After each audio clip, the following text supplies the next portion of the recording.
और सभी ने वृंदावन को पूरे मन से अपना ही लिया।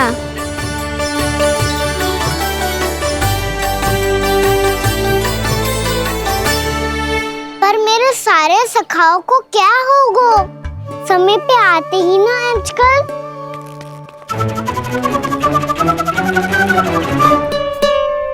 आज फिर से विलम्ब कर दियो ना। कहाँ रह गया था? वसंता, ये क्या होगा तुझे? तेरा मुंह इतना विचित्र रंग का कैसे होगा?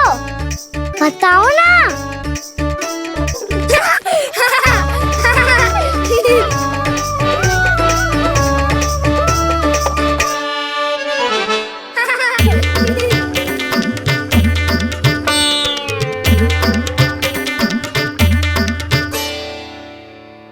तुम सबका स्वाद तो ठीक है ना? मुख पे, होठों पे ये नीला नीला सा रंग कैसे लगो है? होठों पे ही ना कहना, जीभ पे भी लगो है। चिंतित होने की आवश्यकता नहीं है। ये तो बस एक विशेष फल के कारण हुआ है। फल के कारण? हाँ, एक विशेष और चमत्कारी फल का प्रभाव है ये। अच्छा, तुम्हें कहाँ से मिला ये चमत्कारी फल? और मुझे लिए बिना क्यों गए? वृंदावन के घने वन में मिलते है जी। और वैसे भी ताई जी ने हम सबको तुझे वहाँ ले जाने से मना किया है। अच्छा, फिर मैया को वन जाने के लिए बनाना ही पड़ेगा। बना पाओगे का ना? इसमें कौन सी विशेष बात है दाऊ? बात बोली है मेरी मैया। उन्हें बहलाने में, अपनी मीठी मीठी बातों में फंसाने में समय थोड़ी लगता है। कहना क्या करोगे तू? अरे सुबल, फैजी की बात बता रहा हूँ। बस थोड़ी सी सेवा करनी पड़ेगी, फिर मैया प्रसन्न हो जाएगी।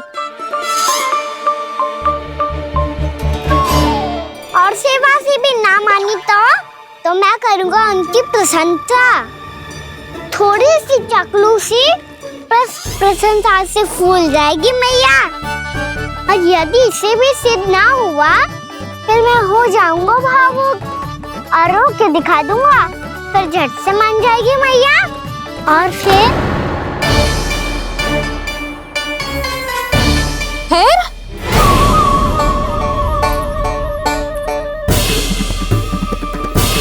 हाँ तो क्या कह रहा था तू? मैया, मैं तो बस ये कह रहा था कि मेरी मैया कितनी अच्छी है, कितनी प्यारी है, कितनी भोली है, कितनी सरलता से बहल जाएगी, प्रसन्नता से फूल जाएगी। ठहर ठहर, तुझे अभी बताती हूँ।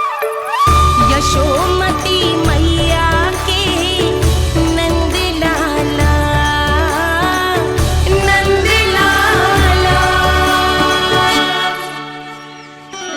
लो आ गई। पता है, ये यशोदा जीजी से नहीं मिली ना, समझो किसी से नहीं मिली। बिल्कुल सही कह रही है तुम्हारी जेठानी। यशोदा जी हमारे वृंदावन की आत्मा है, समझी उर्मिला जी। वैसे भी गोप गोपियों के गांव ब्याह करके आई हो, तो हमारे राजा रानी का आशीर्वाद तो लेना ही पड़ेगा। मैं तुम्हें ले चलूंगा उनसे भेंट कराने, ठीक है? सुनो जी, जब हम राजा रानी से मिलने चलेंगे तो क्या मैं जे ही पहन के चलूं? जब आप पहली बार मुझसे मिलने आए थे, तब आपने मुझे ये दिया था। मेरे जीवन का सबसे मूल्यवान उपहार है ये। जी बात बात पे भावुक क्यों हो जाती है और बार बार अपनी मोतियों के माला के बारे में क्यों बोल रही है? मैं नंदराज और रानी भाभी के लिए मिठाइयाँ बंटवाता हूँ, ठीक है? रानी और राजा के साथ साथ आप राजकुमार से भी मिलोगी भाभी। पता है हमारे वृंदावन की विशेषता क्या है? हमारे राजकुमार की मुस्कान। और आंखें तो ऐसी हैं कि पल भर में किसी को भी सम्मोहित कर ले। और मुख तो ऐसा है जैसे चंद्रदेव स्वयं आ गए हो। और उसकी आभा तो ऐसी है कि पल भर में तुम्हारा मन चुरा ले वो। बस इतनी भी प्रशंसा की आवश्यकता ना है, चाहे वो जितने भी अच्छे हों, पर मेरे मन के राजा तो मेरे पति परमेश्वर ही हैं। अरे नन्हा सा है हमारा राजकुमार, पर तुम्हारा चित ना चुरा ले तो कहना। ये तो संभव ही ना है भाभी। एक बार कान्हा से मिल लो, फिर देखेंगे। मैया मान जाओ ना। ना, चाहे कछु भी कह ले या कछु भी कर ले, वन जाने का प्रश्न ही ना उठता। लल्ला, अभी 2 ही दिन हुए हमें यहाँ वृंदावन आए, हमें तो पता भी ना है यहाँ के वन कैसे हैं, बालकों के लिए सुरक्षित भी है कि ना। पर मैया ये सब बालक तो जाके भी आ गए, मुझे भी उनकी तरह चमत्कारी फल खाना है। चमत्कारी फल? हाँ, वही वाला जिससे मुंह का, होठों का, जीभ का भी रंग विचित्र सा हो जाता है, नीला नीला सा। हो तो जे बोलना, तो मैं अपने लल्ला के लिए वो चमत्कारी फल अर्थात जामुन यही मंगवा दूंगी।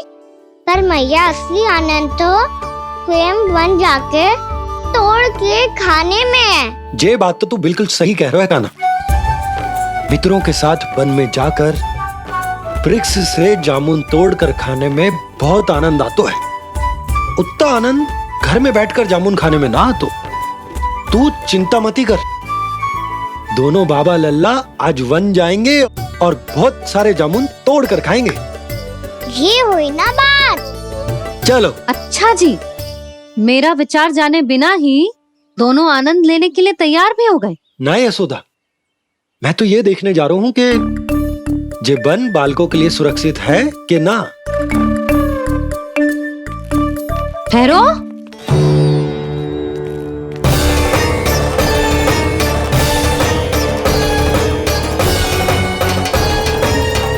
मुझे भी खाना है चमत्कारी फल, मैं भी साथ चलूंगी।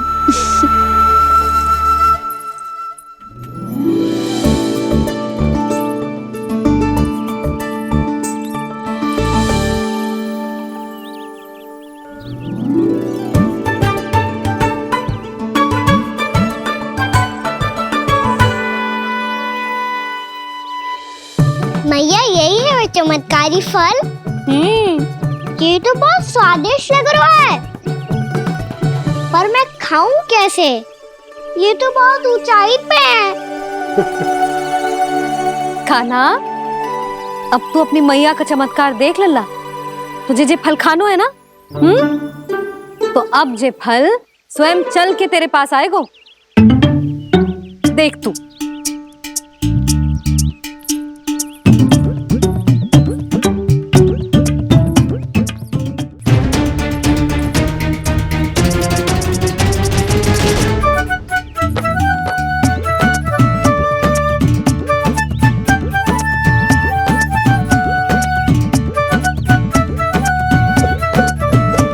रुको यशोदा, जिसे फल खाने हैं उन्हें उसको पाने के लिए स्वयं ही प्रयास करना होगा। जे तो आप सही कह रहे हो लल्ला। ले, अब इसे तीव्रता से घुमा के बल लगा के फेंक। चल।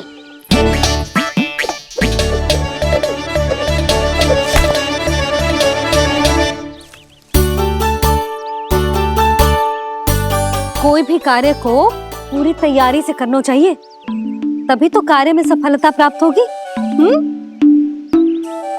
समझ गो मैया। ले, फिर से कर।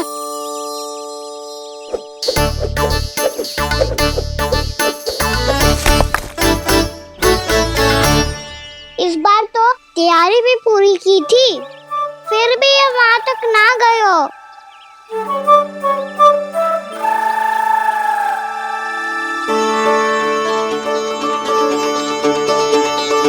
कान्हा, तैयारी के साथ साथ ध्यान केंद्रित करना भी आवश्यक है, नहीं तो ध्यान भटक जाएगा और हाथ लगेगी असफलता। अब तुझे जिस डाली से जामुन तोड़ने हैं उस पर ध्यान केंद्रित कर और लक्ष्य साधो।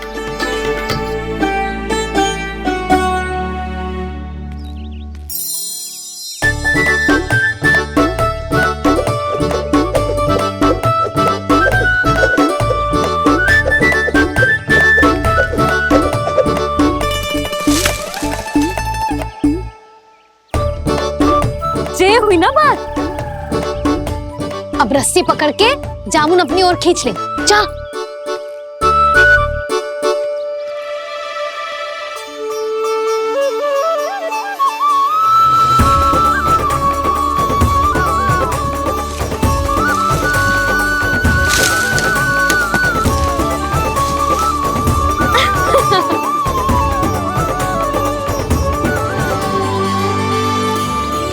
मैया, बाबा, देखो जामुन मिल गए मुझे।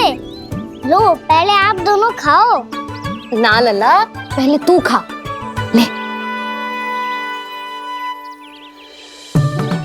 मैया, गुड्डे के साथ कुछ कड़ा कड़ा भी है इसमें। उसे मत खाना लल्ला, वो बीज है। दे, थूक दे। ये क्या निकलो है जामुन से? लल्ला, ये जामुन के बीज हैं। जैसे आम की गुठली होती है ना, हम उसे ना खाते, वैसे ही जामुन के बीज भी ना खाते। मेरा मुंह नीला हुआ कि ना? नीला ना, जामुनी, थोड़ा सा वो है। और रंग चाहिए मुझे। चल, आ खिलाती हूँ तुझे। ला, चल।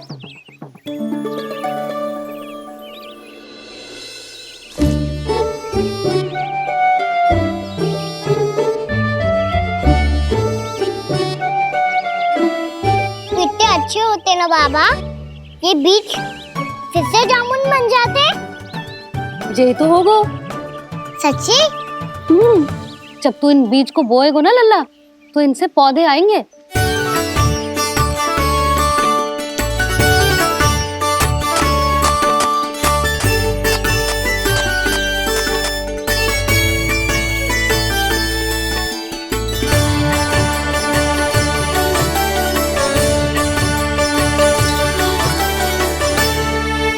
जब तू इस बीज को बोएगो ना, तो जे पौधा बनेगो, पौधे में पुष्प आएंगे और पुष्प से बनेंगे फल। पर बाबा, बीज को कैसे पता चलेगा कि कौन सा पौधा उगाना है? जिस वस्तु की बीज हम बोते हैं ना कान्हा, पौधा भी उसी का उगता है। मैया, यदि बीज पेट के अंदर चलेगा तो पेट में भी वृक्ष उग जाएगा। हाँ, उग जाएगा। हाँ? ना लल्ला, तब तो मैं और जामुन लेकर आता हूँ। देख के। जसोदा जी, आप ही के घर आ रहे थे हम। जो लक्ष्मण और उसकी पत्नी उर्मिला को वृंदावन के राजा रानी का आशीर्वाद जो दिलवाना था। नारायण नारायण। अरे बस बस। सच्ची बहुत भाग्यशाली हूँ मैं, जो इतने सीधे साधे और सरल राजा रानी मिले, जिन्हें इस वन में बैठकर जामुन खाने में कोई संकोच ना है। यशोदा जीजी ऐसी ही हैं, कच्छू भी कर सकती हैं और किसी से भी कच्छू भी करवा सकती हैं। मेरे कहने का अर्थ ये है कि ये तो सच्ची में बहुत सीधी सादी और बहुत अच्छी हैं।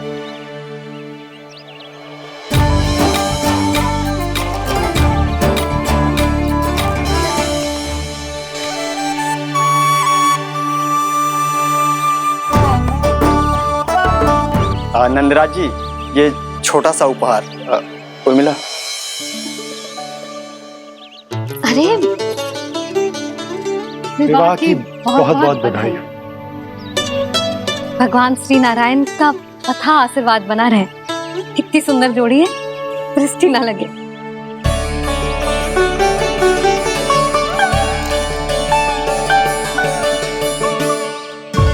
देख लेना, अब फिर से अपने मोतियों की माला की चर्चा छेड़ेंगी।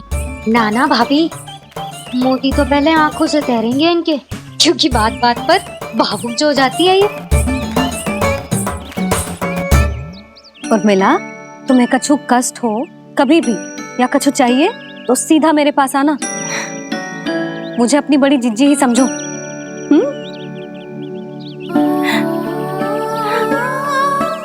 कितनी भाग्यशाली हूँ मैं, श्री नारायण की कृपा से कितनों अच्छो गांव मिलो, कितने अच्छे राजा रानी मिले और कितनों अच्छो घर और कितने अच्छे पतिदेव मिले। पतो है जीजी, जी बहुत प्रेम करते हैं मुझसे। और देखो, जी मोती की माला है ना, ये पति की ओर से उपहार है और बहुत विशेष है जे। कितनी भोली भाली है जे। और तुम सब इसके साथ ऐसा कर रही हो। आगे से किसी ने ऐसा करो ना तो मुझसे बुरा कोई ना होगा। हाँ नहीं तो। जी जी विवाह होगो पर अब तक सयान ही ना हुई जे। बात बात पर भावुक हो जाती है।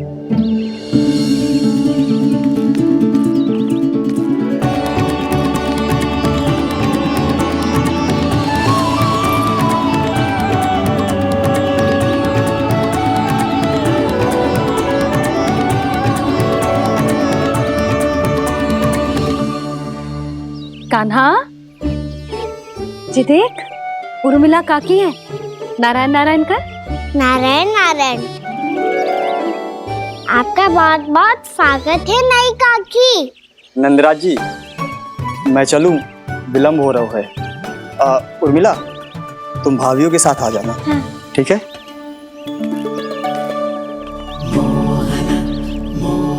इसे क्या देख रही हो आप? कहाँ से आई हो आप? उर्मिला, उर्मिला, कछु पूछ रहा है जी। बताओ ना, आप कहाँ से आई हो? अयोध्या से। राम जी की नगरी से? हाँ। इससे पहले कि ये अधिक प्रश्न पूछे और तुम्हें सताए, हम चलते। हाँ, हमें आए बहुत समय हो गया है। कान्हा चले, अपना ध्यान रखना। नारायण नारायण। नारायण नारायण। ठहरो मैया। अब क्या होगा लल्ला? ये पहली बार हमारे गांव आई है। हम पहली बार इनसे मिले हैं। कछु दे भी नहीं जा रहे हैं।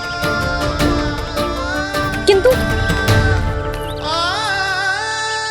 ये लो, चमत्कारी फल है आपके लिए मेरा उपहार।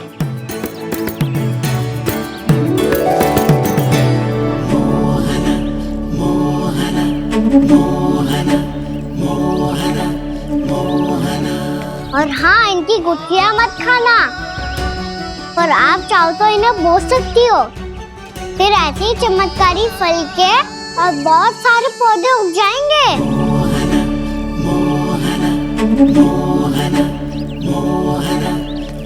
चलो मैया।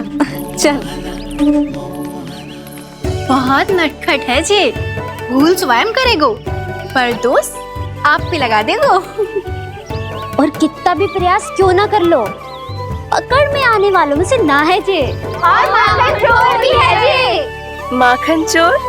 आओ सब बताते हैं। हाँ।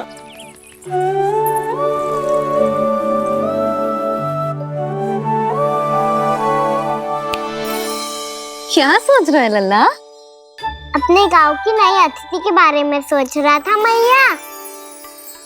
कितनी अच्छी है ना वो? अच्छी तो है और कितनी भोली भाली भी है और बड़ी भावुक भी है। और उसको अपनी मोतियन की माला कितनी प्रिय है। वैसे लल्ला, मेरे पास कछु था ना, पर तूने उन्हें जामुन देके कितना अच्छा किया। सच्ची बहुत थक गया होगा ना। कितना घुमा आज। थोड़े समय के लिए सो जा। आप सुनाओ। चल आजा।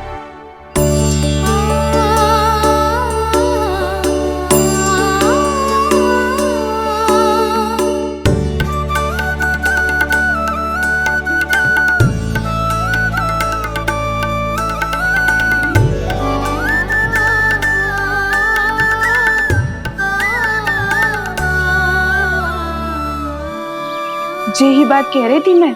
उसके भोले प्यारे मन को मोहित कर देने वाले दिखावे में मत आना। पहले चित्त चुराएगो और फिर माखन। माखन चोरी की कथाएं सुनकर तो ऐसा लग रहा है कि आप सब कितनी भाग्यशाली हैं जो आपके यहाँ ऐसा हो। यदि मेरा ब्याह पहले हो गया हो तो हो सकता है मेरे घर भी आता माखन चुराने वो राजकुमार। ये इच्छा करने से पहले 4 बार सोच लो उर्मिला। ऐसा क्यों जीजी? क्योंकि चोरी के बाद बिना साक्ष्य के जशोदा भाभी के पास जाओगी ना तो वो एक भी ना मानेगी। शिकायत तुम करोगी उसकी और दंड तुम्हें भुगतना पड़ेगा। हो सकता है कि वो तुमसे बात करना ही बंद कर दे। इसके बारे में तो सोचना भी मती।